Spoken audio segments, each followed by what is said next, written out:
Good morning বন্ধুরা। আজ হলো 2 আগস্ট শনিবার। আজকের আসাম তথা সমগ্র বরাক উপত্যকার বিশেষ বিশেষ খবরগুলি হলো: দেশের কোটি কোটি আধার কার্ড ব্যবহারকারীদের জন্য গুরুত্বপূর্ণ খবর। ইতিমধ্যেই 1,17,00,000 আধার নাম্বার বাতিল করে দিয়েছে unique identification authority of India. শীঘ্রই আরও 6,70,000 আধার কার্ড নিষ্ক্রিয় হওয়ার সম্ভাবনা রয়েছে। এত বড় পদক্ষেপের পেছনে মূল উদ্দেশ্য মৃত নাগরিকদের আধার নাম্বারের অপব্যবহার বন্ধ করা। ইউআইডিএআই জানিয়েছে, আধার ডেটাবেস সঠিক ও আপডেট রাখতে এই পদক্ষেপ নিয়েছে তারা। কোনো ব্যক্তি মারা গেলে তার আধার নাম্বার যেন আর কোনোভাবে অর্থনৈতিক লেনদেন, কেওয়াইসি বা পরিচয়পত্র হিসাবে ব্যবহৃত না হয় তা নিশ্চিত করতে এই সিদ্ধান্ত।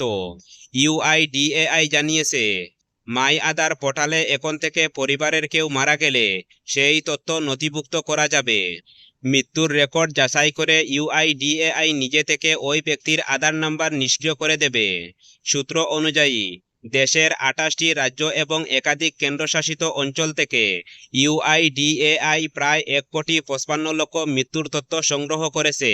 সেখান থেকে যাচাই করে 1,17,00,000 আধার নিষ্ক্রিয় করা হয়েছে, আর 6,70,000 আধার নাম্বার নিষ্ক্রিয় করার প্রক্রিয়া চলছে।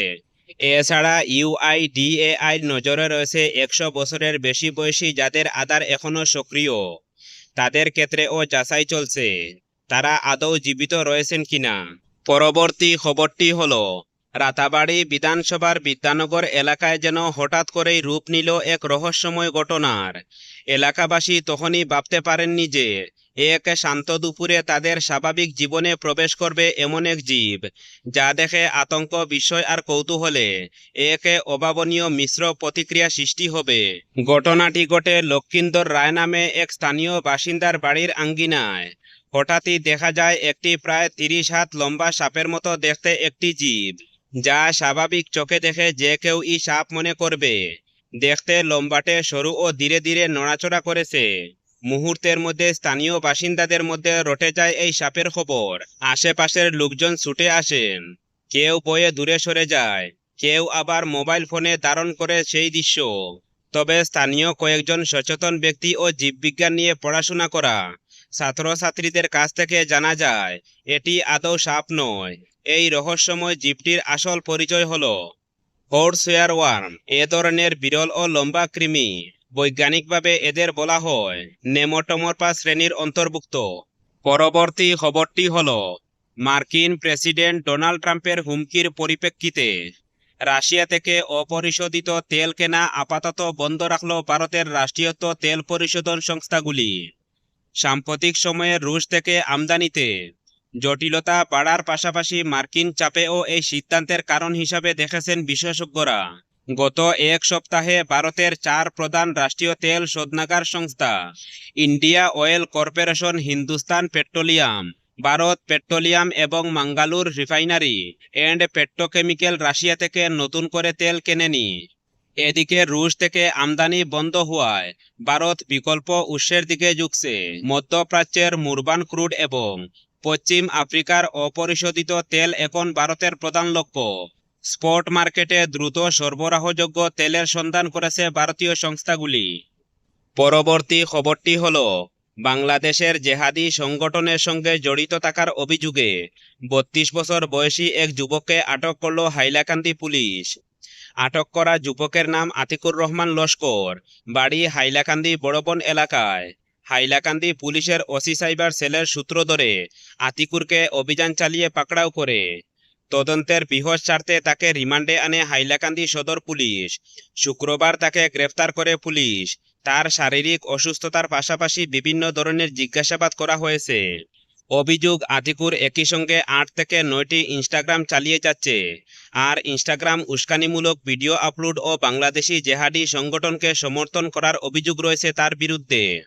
শুধু তাই নয়, কিছুদিন থেকে অসমের মুখ্যমন্ত্রী হিমন্ত বিশ্ব শর্মাকে নিয়ে কুরুচিকর মন্তব্য এবং অহেতুক গালিগালাজ ইত্যাদি অভিযোগ রয়েছে আতিকুরের বিরুদ্ধে।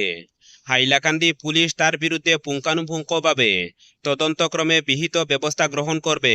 পরবর্তী খবরটি হলো, এখন থেকে নিযুত ময়না প্রকল্পের সুবিধা পাবে আসাম বিশ্ববিদ্যালয়ের ছাত্রীরা ও আসাম বিশ্ববিদ্যালয়ের ছাত্রীদের কল্যাণে রাজ্য মন্ত্রী পরিষদের একটি বড় পদক্ষেপ এটি। বৃহস্পতিবার রাজ্যমন্ত্রী পরিষদের বৈঠকে মুখ্যমন্ত্রী ডক্টর হিমন্ত বিশ্ব শর্মা আসাম বিদ্যালয়ের ছাত্রীদের জন্য এই প্রকল্পের অনুমোদন জানিয়েছেন। এতে বিশ্ববিদ্যালয়ের অর্থনৈতিকভাবে দুর্বল পরিবারের ছাত্রীরাও এখন থেকে উচ্চশিক্ষার জন্য এই গুরুত্বপূর্ণ আর্থিক সহায়তা পাবেন। মেয়েদের শিক্ষাক্ষেত্রে রাজ্য সরকারের এটি সেরা প্রকল্প হচ্ছে নিযুত ময়না। এই প্রকল্পের আসাম বিশ্ববিদ্যালয়ের অন্তর্ভুক্তিতে কয়েকশো যুবতী উপকৃত হবেন। এ নিয়ে মুখ্যমন্ত্রী ডক্টর হিমন্ত বিশ্ব শর্মা এবং শিক্ষামন্ত্রী ডক্টর রনোজ পেগুকে তাদের সময়োপযোগী সিদ্ধান্তের জন্য আন্তরিকভাবে ধন্যবাদ জানিয়েছেন আসাম বিদ্যালয়ের শিক্ষার্থী সমাজকর্মী এবং আসাম বিশ্ববিদ্যালয়ের রোটারেক্ট ক্লাবের সভাপতি প্রতিম আচার্য। আসলে এটা প্রতিমের ধারাবাহিক প্রচেষ্টার সফল। সুবিধাভোগীদের প্রাথমিক তালিকায় আসাম বিশ্ববিদ্যালয়কে অন্তর্ভুক্ত করা হয়নি বলে প্রীতম একটি স্মারকপত্র প্রদান করেন। এক্ষেত্রে রাজ্যের শিক্ষামন্ত্রী ডক্টর রনোজ পেগুর সঙ্গে নিয়মিত যোগাযোগ রেখেছিলেন। এবং সর্বশেষ খবরটি হলো, মুখ্যমন্ত্রী হিমন্ত বিশ্ব শর্মা ঘোষণা করেছেন রাজ্য জুড়ে বনভূমি থেকে অবৈধ দখলদারদের সরাতে একটি দীর্ঘমেয়াদী এবং পরিকল্পিত অভিযান শুরু করেছে সরকার। তিনি জানান এই প্রক্রিয়া সম্পূর্ণ করতে 1 দশকের মতো সময় লাগতে পারে, কারণ সমস্যার পরিমাণ অত্যন্ত ব্যাপক। শুক্রবার মুখ্যমন্ত্রী বলেন, প্রত্যেক জেলাশাসককে নির্দেশ দেওয়া হয়েছে যাতে তারা নিজেদের জেলা বনাঞ্চলে দখলদারির পরিমাণ নির্ধারণ করেন। আমরা নিশ্চিত করব যে ওইসব এলাকা দখলমুক্ত করা হবে এবং অবৈধভাবে বসবাসরতদের উচ্ছেদ করা হবে। তবে বন অধিকার আইনের আওতাভুক্ত উপযুক্ত ব্যক্তিদের বাদ দিয়ে এই উচ্ছেদ চালানো হবে। তিনি এই প্রক্রিয়াটির জটিলতা এবং সংবেদনশীলতার কথা স্বীকার করে বলেন, আইনি অধিকারপ্রাপ্ত বনবাসীদের সুরক্ষা প্রদান করা হবে, কিন্তু বড় একটি অংশ এখনও অবৈধ দখলদারদের কবলে রয়েছে। এগুলো প্রকৃত পরিবেশগত উদ্দেশ্যে ফিরিয়ে আনা প্রয়োজন।